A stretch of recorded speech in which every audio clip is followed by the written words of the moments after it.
하나님의 말씀은 누가복음 10장 25절에서 42절입니다. 누가복음 10장 25절. 어떤 율법 교사가 일어나 예수를 시험하여 이르되 선생님, 내가 무엇을 하여야 영생을 얻으리까? 예수께서 이르시되 율법에 무엇이라 기록되었으며 내가 어떻게 읽느냐?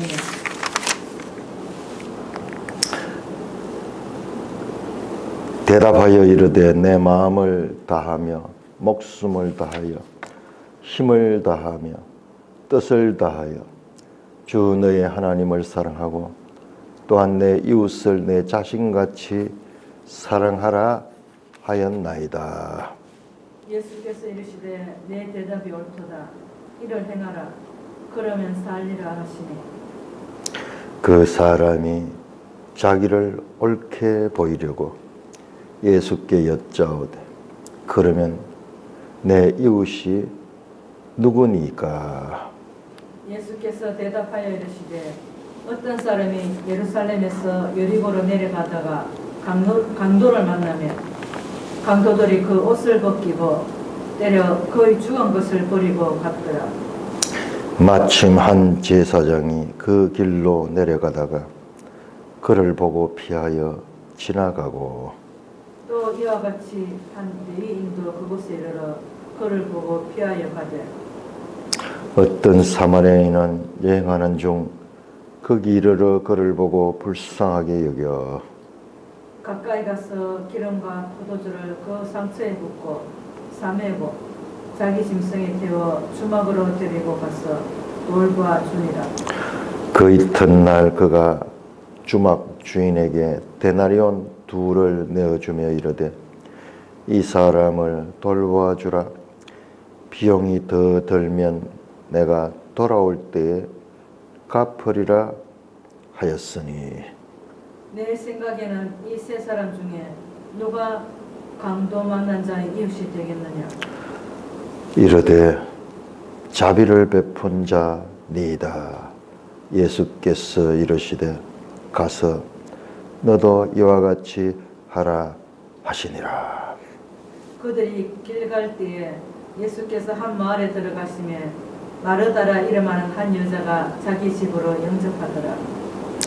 그에게 마리아라는 동생이 있어 주의 발치에 앉아 그의 말씀을 듣더니 마르다는 준비하는 일이 많아 마음이 분주한지라 예수께 나아가 이르되 주여, 내 동생이 나 혼자 일하게 두는 것을 생각하지 아니하시나이까?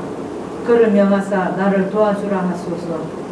주께서 대답하여 이르시되 마르다야 마르다야 네가 많은 일로 염려하고 근심하나 몇 가지만 하든지 혹은 한 가지만이라도 족하니라.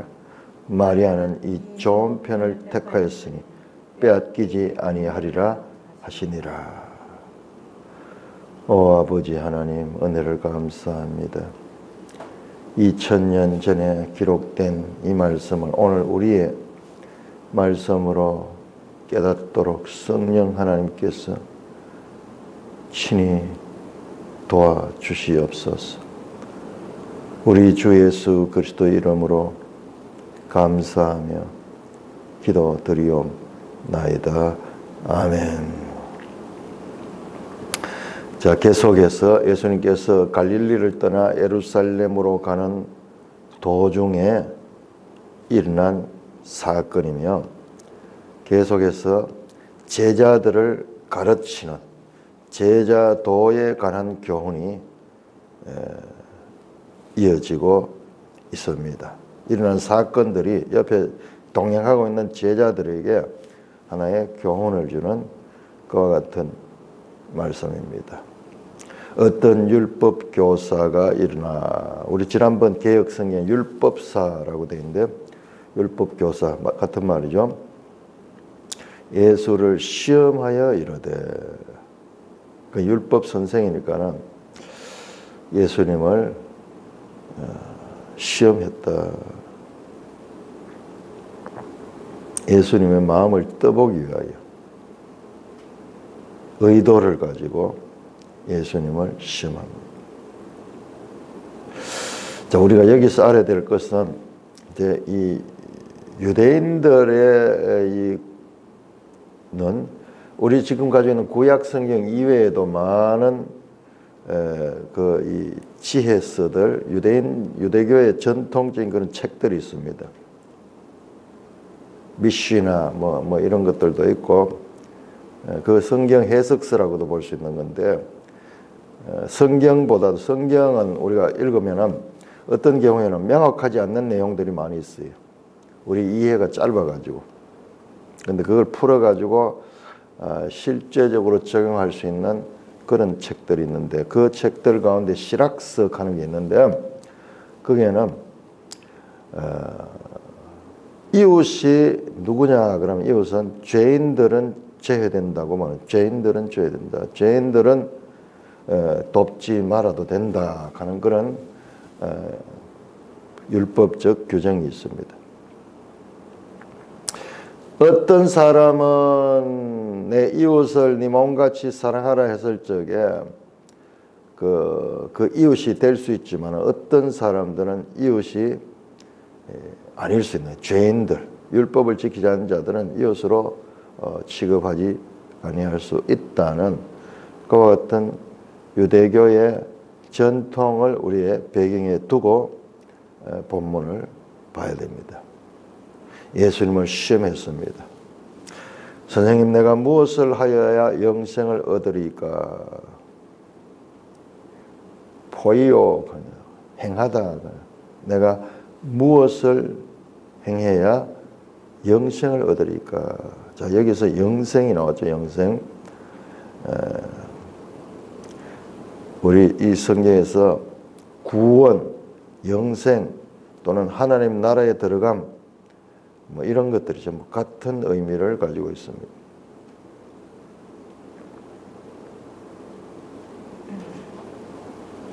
영원한 생명.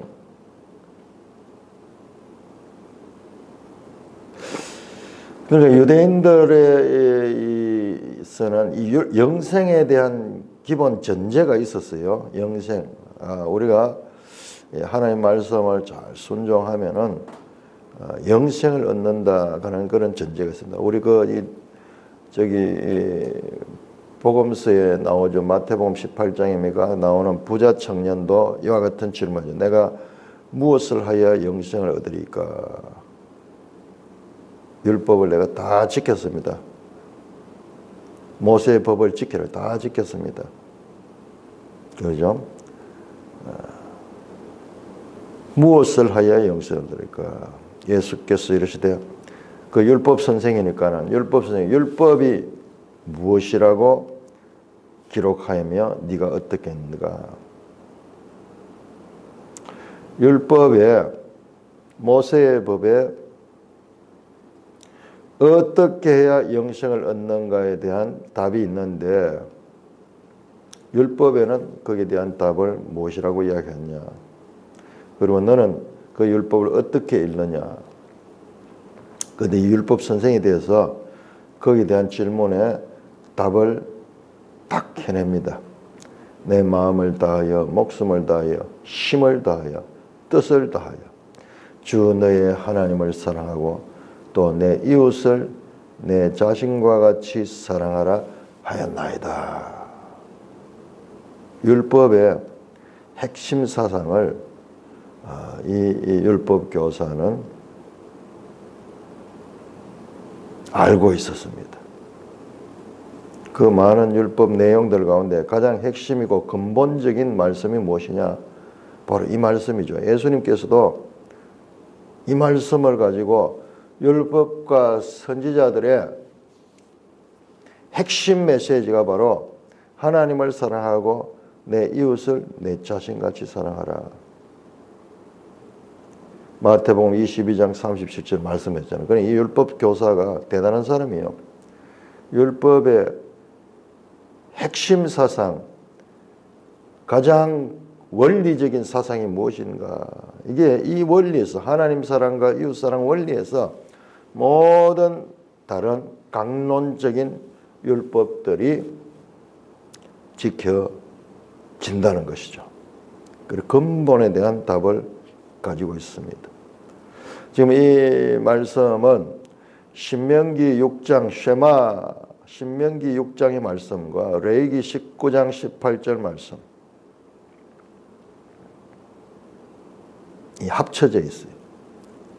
가장 중요한 율법의 이 기본 정신, 그 원리를 이 율법 교사가 알고 거기에 대하여 답을 했습니다. 그러니까 예수님께서도 만족한 답을 얻었어요. 네 대답이 옳도다.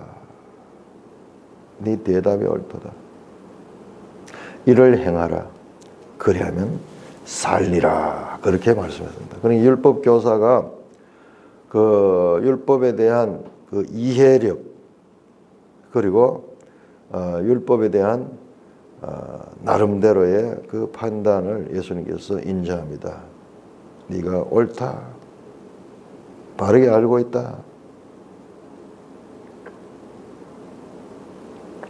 이론적으로는 아무런 문제가 없습니다. 자, 이를 행하라. 그러면 살리라. 그렇게 말씀했습니다. 자, 예수님이 말씀하신 것도 레위기 18장입니다. 우리 레위기 18장 한번 찾아볼까요? 레위기 18장 5절 말씀. 너희는 내 규례와 법도를 지키라. 사람이 이를 행하면 그로 말미암아 살리라. 나는 여호와이니라. 모세의 율법 이 모든 것을 지키고 이를 행하면 그 행함으로 말미암아 살게 된다. 나는 여호와라. 하나님의 말씀에 도장을 찍었어. 이 말씀은 정확한 말씀이다. 정확한 말씀입니다. 예수님께서 레위기 18장 5절 말씀을 가지고 답을 하셨습니다.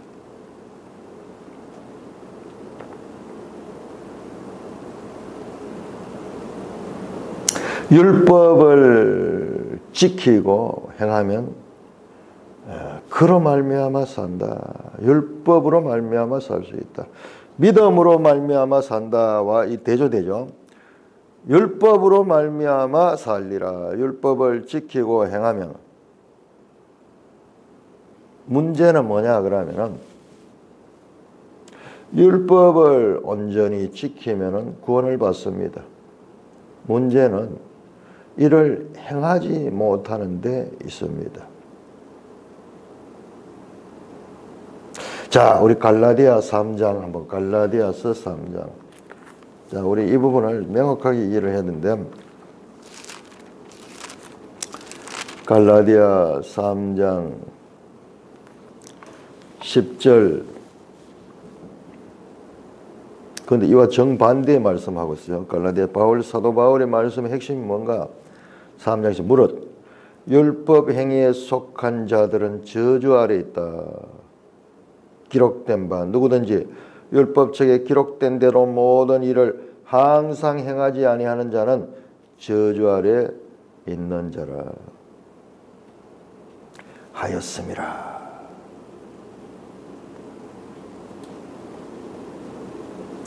또 하나님 앞에서는 아무도 율법으로 말미암아 어렵게 되지 못하는 것이 분명하니 이는 의인은 믿음으로 살리라 하였음이라.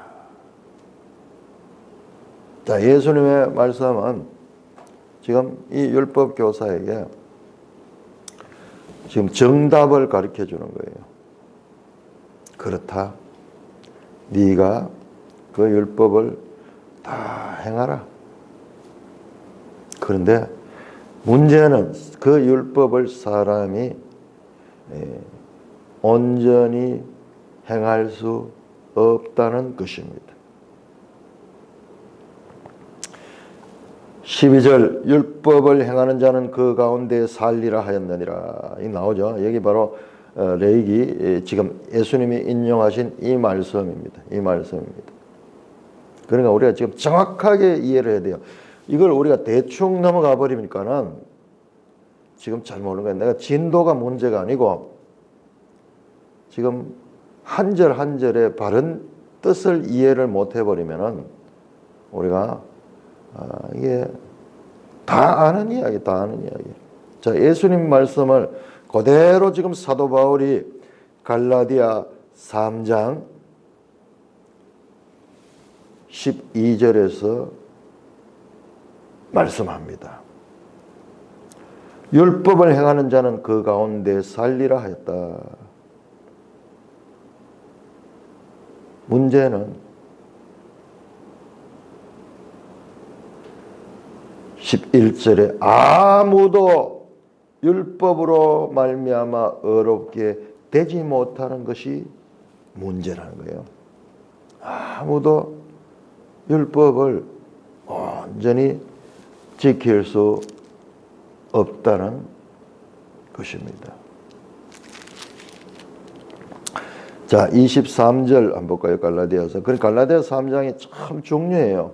우리가 이거를 정확하게 이해를 해야 돼요. 정확하게 이해를 하면 그러면은 믿음으로 구원 얻는 것이 뭔가도 알 수 있는 거예요. 이사 믿음이 오기 전에는 우리는 율법 아래 갇힌 바 되고 계시될 믿음의 때까지 갇혔느니라. 야, 여기서 믿음이 오기 전에 이게 말이 안 되죠. 믿음이 오기 전에 그게 무슨 말이에요? 믿음은 우리 어떤 그 내적인 그런 상태인데 그게 어떻게 온다는 거야? 이게 지금 하나님 나라와 이게 새 언약, 믿음 이게 전부 같이 연동된 의미를 가지고 있는 거예요. 제일 큰 것 이 하나님 나라 안에는 하나님 나라가 왔는 때는 바로 믿음의 시대다 말이죠. 그래서 율법은 믿음의 때 이전까지 그 효력을 가지고 있었고 24절 이와 같이 율법이 우리를 그리스도께로 인도하는 초등교사가 되가 우리로 하여금 믿음으로 말미암아 의롭다함을 얻게 하려니라. 이게 무슨 말이냐? 율법을 가지고는요 뭐냐 그러면은 우리가 죄인이고 우리로서는 구원받을 수 없다는 것을 깨우쳐 주기 위한 거예요. 그래서 초등교사처럼 그렇게 가르치고 있는 거예요. 우리가 율법을 온전히 지킬 수 없기 때문에 우리는 율법을 가지고는 구원을 받을 수 없구나. 이걸 깨닫게 해서. 그래서 믿음으로 말미암아 구원을 받을 수 있구나. 메시아가 오셔서 그 메시아가 이루신 그 모든 일들을 믿음으로 말미암아 구원을 얻을 수 있구나.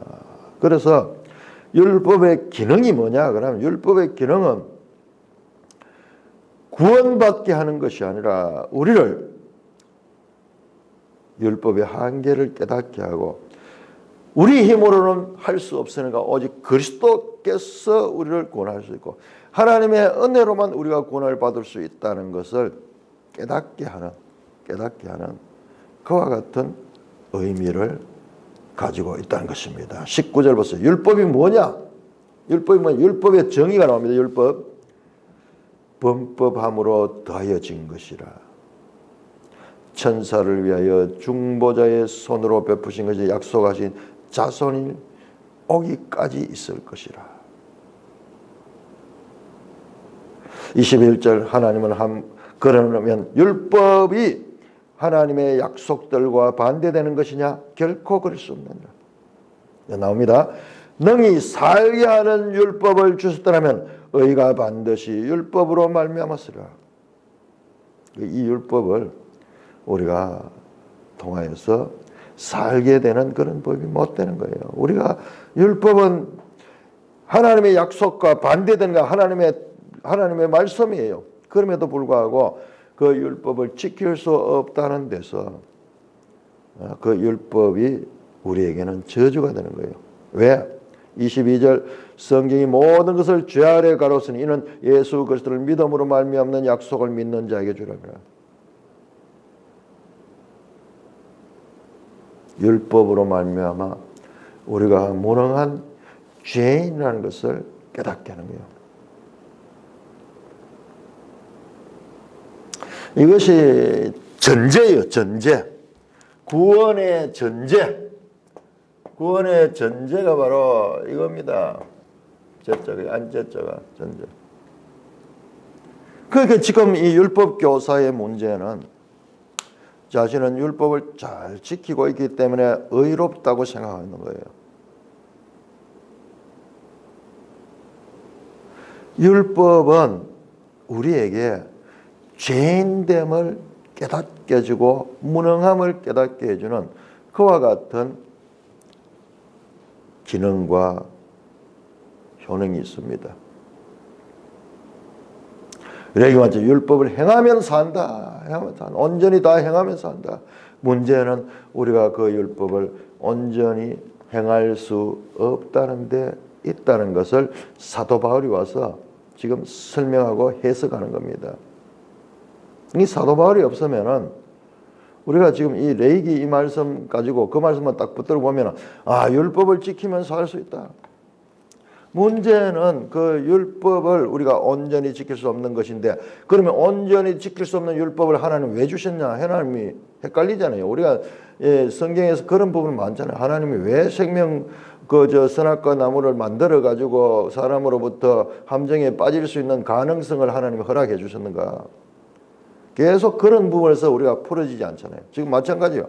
그러면은 왜 율법을 주셔가지고 이스라엘 백성들에게 그 율법을 잘 지키라고 그렇게 강조했는가? 헷갈리죠. 율법을 통해서 우리가 생각하는 정반대로 우리가 죄인이고 무능한 존재라는 것을 알게 하기 위하여 그 율법을 줬다는 겁니다.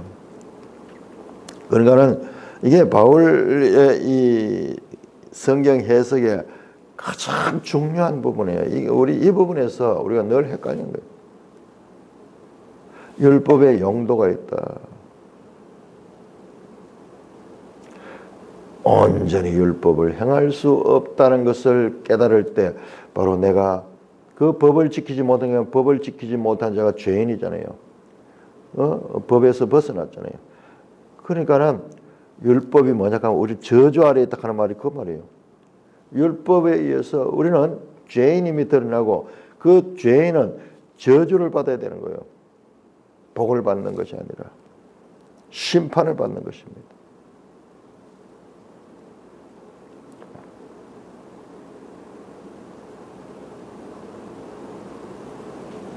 이게 바울의 이 가르침의 가장 중요한 가르침이고 이 부분에 대해서 우리가 바르게 이해하고 설명할 수 있는 그런 깨달음을 가져야 됩니다. 계속 율법 문제, 믿음 문제 이게 나오면은 지금 로마서 3장도 그렇고 갈라디아서 3장 그 문제예요.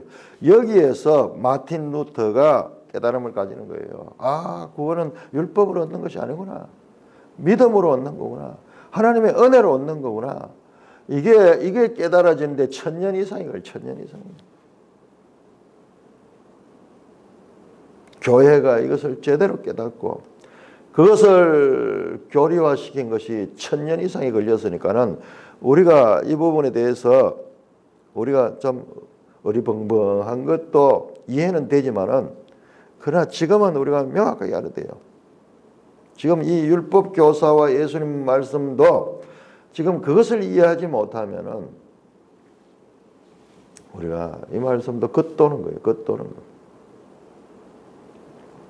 자, 그렇게 예수님께서 말합니다. 그래서 네 말이 맞다.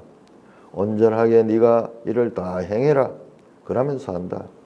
문제는 네가 그것을 다 행하지 못하는 데 있다. 그 말이에요. 그 말이에요. 자, 그러니까는 그 사람이 자기를 옳게 보이려고 예수님께서 자기 말을 다 인정해 주니까는 자기를 옳게 보이려고 의롭게 보이려고 예수께 여쭈었습니다. 예수님은 이 사람의 마음을 다 알고 있어요. 우리 앞에서 보면 계속 예수님은 사람의 마음을 알고 계십니다. 자, 그러면은 내 이웃이 누구이니까? 이웃을 네 자신같이 사랑하라 그랬는데 하나님을 사랑하라 알겠는데 이웃을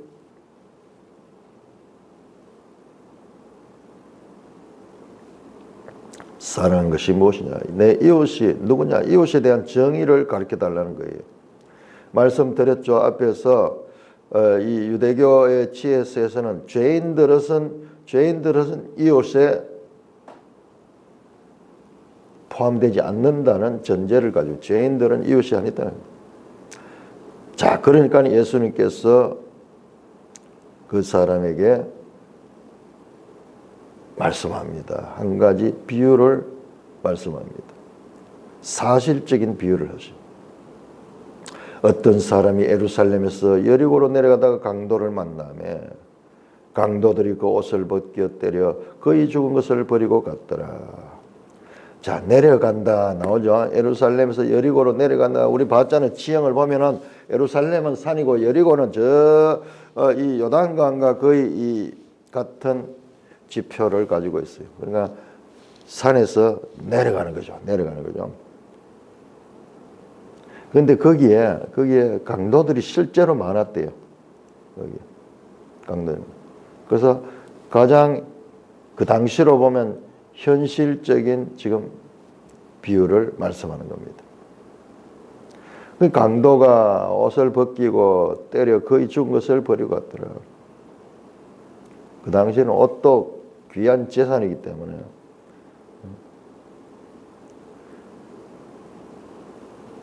뭐 돈을 빼들어 갔겠죠. 거의 죽은 것 같이 버리고 갔더라. 마침 한 제사장이 그 길로 내려가다가 그를 보고 피하여 지나갔다. 한 제사장, 그 율법에 가장 율법을 잘 지켜야 되는 그 제사장이 그를 보고 피하여 지나갔다. 왜 피하여 지나갔을까? 무슨 바쁜 일이 있어서 그럴까? 아니면요, 이 사람이 지금 죽은 시체 같으니까는 그 시체를 제사장 만지면 안 되거든요. 그래서 율법을 지킴으로 말미암아 그 사람은 그냥 지나가는 것 같아요. 또 이와 같이 마찬가지 한 레인도 그것에 이르러 그를 보고 피하여 지나갔다. 레인도 이 성전 봉사하는 그런 율법을 잘 지키는 율법의 선생들이죠. 그걸 보고 피하여 지나갔습니다. 부정하다. 시체를 보고 부정하게서 만지지 않았지 않는가. 그렇게 생각합니다. 그런데 어떤 사마리아 사람이 나오는데 이 사람은 그렇잖아요. 이 사람은 여행한 중 거기 이르러 그를 보고 불쌍히 여겨 가까이 가서 그를 치유할 수 있는 데까지 응급처치를 하고 그를 살리기 위해서 그렇게 자기 짐승에다 태워가지고 주막에 데리고 가서 돌보아줄 뿐만 아니라 그 다음 날은 자기는 볼 일이 있어 떠나면서 돈을 주고는 있는 돈을 다 주고는 돈이 모자라면 내가 돌아올 때 주겠다 그러면서 약속하면서 이 사람을 진심으로 불쌍히 여기고 그를 사랑했다는 겁니다. 자, 여기에서 사마리아 사람이 누구냐? 자, 우리 사마리아 누가복음에는요 사마리아인에 대한 그와 같은 강조가 있습니다. 사도행전까지 이어져 누가행전에 다 사마리아를 강조해요. 사마리아 사람들은 지금 팔레스타인 안에 살고 있지만 혼혈 집단이에요. 우리가 알잖아요. 저 열왕기 역대기를 보시면은 그 아수르 시대에 BC 722년에 북이스라엘이 멸망할 적에 그 아수르 왕이 그 이 사마리아 지역에다가 큰 외국인들을 갖다가 살게 만드는 거예요. 그래서 거기 있는 사람들 중에서 많은 사람들은 또 외국으로 옮겨가 버리고 이래서 이 사마리아 자체가 혼혈인들이 사는 도시가 되어버려요. 그 유대인이 아니고 이방인과 유대인이 혼혈된 사람들이 그 안에 많이 살고 있는 거예요. 그러니까 반틈 이방인이에요. 예수님께서 너희가 성령을 받으면은 권능을 받고 예루살렘과 유다와 사마리아와 땅끝까지 이르러, 사마리아를 빼놓지 않고 그렇게 말씀하잖아요. 이 사마리아는 어떤 선교적인 면에서 볼 적에 2분의 1 이방인이에요. 반 이방인이에요. 이방인으로 가기 전에 반 이방인에서, 유대인에서 반 이방인에서 이방인으로 나가는 그와 같은 의미도 가지고 있습니다. 자, 우리 매일 성경 20쪽 한번 보세요. 20쪽. 이 책을 설명한 사람이, 우리가 이걸 읽으면서 지금 이제 그냥 누가복음 스토리만 알 것이 아니라 누가복음의 핵심 사상이 뭔가를 알아야 돼요.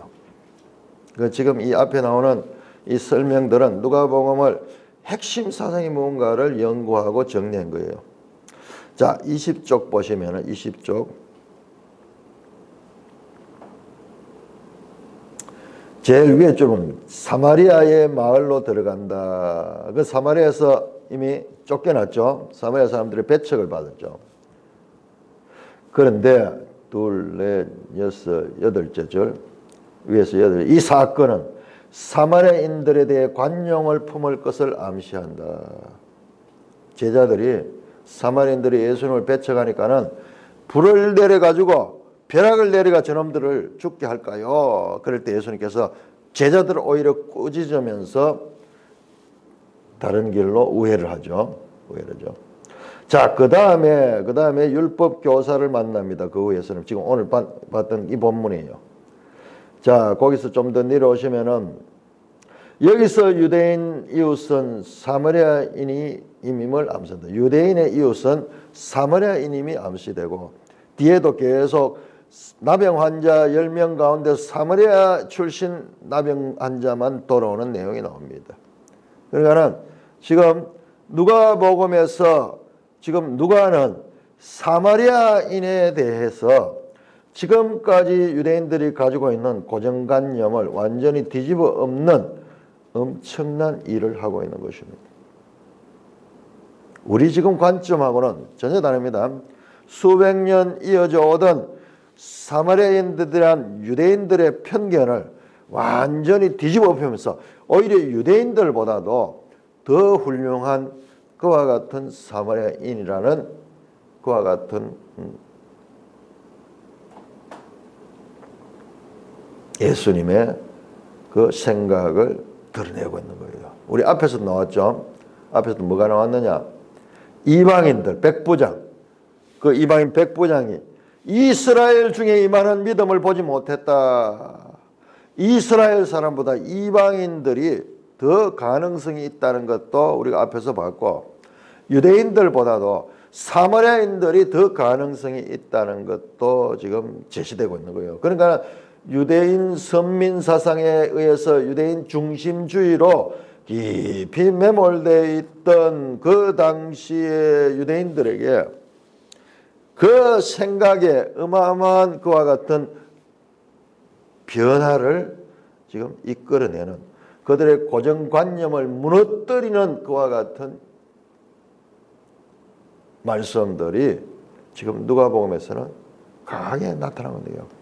자세히 보면 또 남녀에 대해서도 마찬가지. 남녀에 대해서도 여자들이 계속 등장하면서 아주 주체적으로 등장합니다. 우리 뒤에 또 나오는데요. 여기 나오니 마리아 마드다 자매가 나오죠. 자매 또 안에. 이렇듯이 누가복음 가운데, 자, 오늘 우리 관점에서 보면 안 됩니다. 1세기 그 관점을 볼 때 어마어마한 혁명적인 사상이 지금 누가복음을 지금 휘젓고 있다. 유대인들이 가장 천하게 여기고 가장 불결하게 여기는 사마리아인들이 오히려 하나님의 뜻에 더 근접하고, 이방인들이 오히려 이스라엘보다도 더 믿음이 더 있고, 그 다음에 남자와 더불어서 여자들도 그리스도인으로서 하나님 나라에 충분히 들어갈 수 있는 그와 같은 자격이 있다는 그와 같은 사상이 지금 이 전개되고 있는 누가복음 가운데 깔려 있는 거예요. 깔려 있는 거예요. 이건 오늘날 우리 관점에서는 도저히 이해할 수 없는 거예요. 이해할 수 없는. 혁명적인 사상이 누가복음에 담겨 있습니다. 사마리아인들, 그들이 무시하고 멸시하는 그 사마리아인이 너무나 이 유대인이겠죠. 이 강도 맞은 자가 유대인일 거예요. 그 유대인이든지 유대인이 아니든지 관계없이 이 사마리아는 그 어려움을 당한 사람에 대한 불쌍히 여김, 긍휼한 마음을 가지고 자기의 모든 것을 가지고 그를 돌보고 그 다음에 돌아올 때까지 다시 내가 비용을 더 해서라도 이 사람을 내가 살리겠다. 그런 마음이 가득 찼다. 자, 그러면 예수님께서는 이 율법 교사에게 이 비유를 하시고 질문합니다. 네 생각에는 이 세 사람 중에 누가 강도 맞은 자의 이웃이 되겠느냐? 예수님께서 오히려 질문합니다. 내 이웃이 누구입니까? 하는 그 질문을 그대로 다시 좀 더 자세하게 합니다. 그러면 내가 비유했던 이 사람 중에 누가 강도 맞는 자의 이웃이 되겠는가? 예수님이 역으로 질문합니다. 그러니까는 그 율법 교사가 말합니다. 자비를 베푼 자는 짧은 말, 긴 애화와 질문에 대해서 너무나 짧고 꼬리를 내리는 듯한 말입니다. 자비를 베푼 자이다. 사마리아 사람입니다. 그렇게 말하지 않고 자비를 베푼 자다. 사마리아라는 말 자체도 입에 이 담기를 꺼려하면서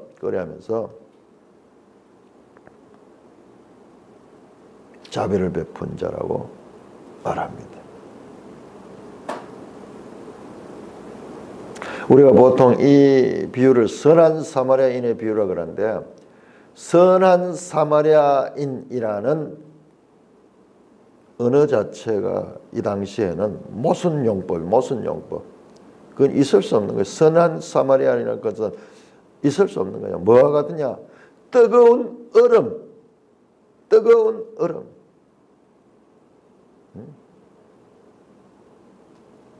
시원한 불. 뭐 이런 것처럼 용어 자체가 모순어법. 악하고 더럽고 그리고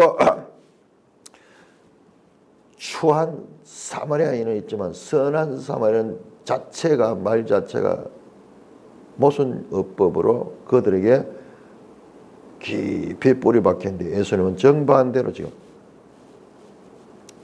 스스로 그 입을 통해서 답하도록 그렇게 하면서 예수께서 이르시되 너도 가서 너도 이와 같이 하라 하셨습니다. 이것이 영생을 얻는 길이에요. 레인들, 제사장들 그리고 율법사 전부 율법을 잘 지키고 선민의식에 있고 사마리아인을 멸시하는 사람들이지만 오히려 지금 예수님의 말씀에 의해서 사마리아인이 정말 이웃을 사랑하는 사람이다. 가서 너도 이와 같이 하라. 이 율법 교사가 예수님을 시험하려 하다가 아무 말도 못하고 떠나갔던 것 같아요. 자, 그들이 길 갈 때에 28절입니다. 계속해서 38절이죠. 계속 이어집니다. 계속 길 가는 지금 노중에 있습니다. 갈릴리에서 예루살렘으로 올라가는 노중에 있습니다. 예수께서 한 마을에 들어가심에 이 마을이 베다니겠네요. 베다니. 그러면 아주 가까이 왔어요. 예수께서 한 마을에 들어갔다. 마르다는 이름의 한 여자가 자기 집에서 영접하더라. 자, 앞에서는 율법 교사 남자였고요. 지금 여기는 또 마르다 마리아 여자가 등장하는. 지금 보세요. 우리는 그냥 읽었지만은 이 1세기로 보면은 이런 획기적인 일들, 남녀 균형을 가지고 이 사건이 전개되는 그야말로 어마어마한 획기적인 그런 이 관점에서 누가는 지금 이 서신서를 기록해가고 있습니다. 그럼 마르다라는 한 여자가 자기 집으로 영접했더라. 히포데코마이, 영접했습니다. 그에게 마리아는 동생이 있어 주에 발치한 자 그의 말씀을 듣더라. 이 자매가 있는데 마리아라는 자매가, 마리아는 이름이 참 흔했던 것 같아요. 제일 흔했던, 우리나라의 과거에 뭐 숙희, 뭐 영자, 뭐 이런 정도 이름입니다. 주의 말씀을 듣더니 주의 발치에 앉아. 마르다는 준비하는 일이 많아 마음이 분주한지라 예수께 나아가 이르되 주여 내 동생이 나 혼자 일하는 것 두는 것을 생각하지 않을까. 그를 명하사 나를 더니. 이 마르다는 지금 예수님이 오셨으니까 이 알고 잘 아는 사이예요. 알고 보면은. 그래서 예수님을 섬기기 위해서 지금 여행하고, 그리고 여기 제자들도 같이 있으니까 얼마나 지금 바쁘겠어요. 그래서 이들을 대접하기 위해서 일이 많고 준비하는 일이 많으니까 마음이 분주한 거예요. 혼자서 이리 뛰고 저리 뛰고 하니까는 너무 힘이 드니까는 예수님께 그 마리아를 내 일하는데 좀 도와달라고 그렇게 보내라고 그렇게 말합니다. 그때 주님께서 말씀하십니다. 마르다야, 마르다야. 자, 여기에 마르다를 지금 꾸짖는 거 아닙니다. 마르다가 주님을 몸으로 섬기고 음식으로 섬기는 아주 중요합니다. 아주 귀합니다. 자, 여기에서는 마르다가 잘못되고 이야기 아니라 마르다야 마르다 두 번이나 이름을 부르는 것은 마르다에 대한 하나님의 그 무한한 그런 이 사랑, 마르다의 행위에 대해서 깊이 이 공감하는 그와 같은 사랑의 마음을 가지고 있습니다. 그러므로 마르다가 하는 일이 결코 나쁜 일이 아니기 때문에 무한하지 않도록 타이릅니다. 네가 많은 일로 염려하여 검심하나. 지금 너는 내를 섬기기 위해서 그렇게 바쁘지만은 나는 너와 이렇게 계속 같이 있을 시간이 없다. 내 말을 들을 수 있는 기회는 앞으로 잘 없을 것이다. 어쩌면은 일생 포착하기 어려운 그와 같은 일이다. 지금 마르다 기사에 보면 계속 일하는 게 나옵니다. 일이 많아. 일하게 도와주소서. 많은 일로 염려하고. 마르다는 자신의 일을 하면서 또한 다른 사람을 평가하고 여동생을 평가하고 원망하기도 하고 그렇게. 그러나 마리아는 주님의 발치에 앉아가지고 그의 말씀을 듣는데 집중하고 우선순위를 하겠습니다. 여기에서 마르다와 마리아를 통하여서 예수님은 먼저 우선해야 될 것이 무엇인가? 이 사건도 제자들이 보는 사건이야. 제자들이 깨닫도록 하는 거야. 우선해야 되는 것이 무엇인가? 하나님의 말씀을 듣는 것이 좋은 편이다. 좋은 편이다. 내가 무엇을 행해 드리겠다는 것 이전에 먼저 주님의 말씀을 우선하고 그 말씀을 중요시 해야 된다. 마르다는 자신이 행하는 일에 우선순위를 두고 있고 마리아는 주님의 말씀을 듣는 일에 우선하고 있다.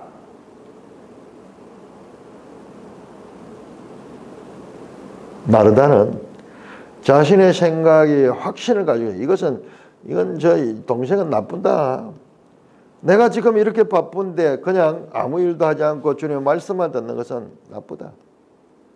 와서 나를 도와주도록 하는 것이 이것은 당연한 것이라는 그런 생각을 가지고 주님께 그를 명하사 나를 도와주라 하소서. 요 어법을 자세히 보면 헬라에서 긍정적인 답변을 기대하고 있는, 자신의 생각이 옳기 때문에, 마리아는 잘못됐기 때문에 그 마리아가 자신의 일을 도와주는 것이 그렇게 할 줄로 긍정적으로 주님께서 자신의 생각을 수용할 것으로 알고서 그와 같이 주님께 요청하고 있습니다.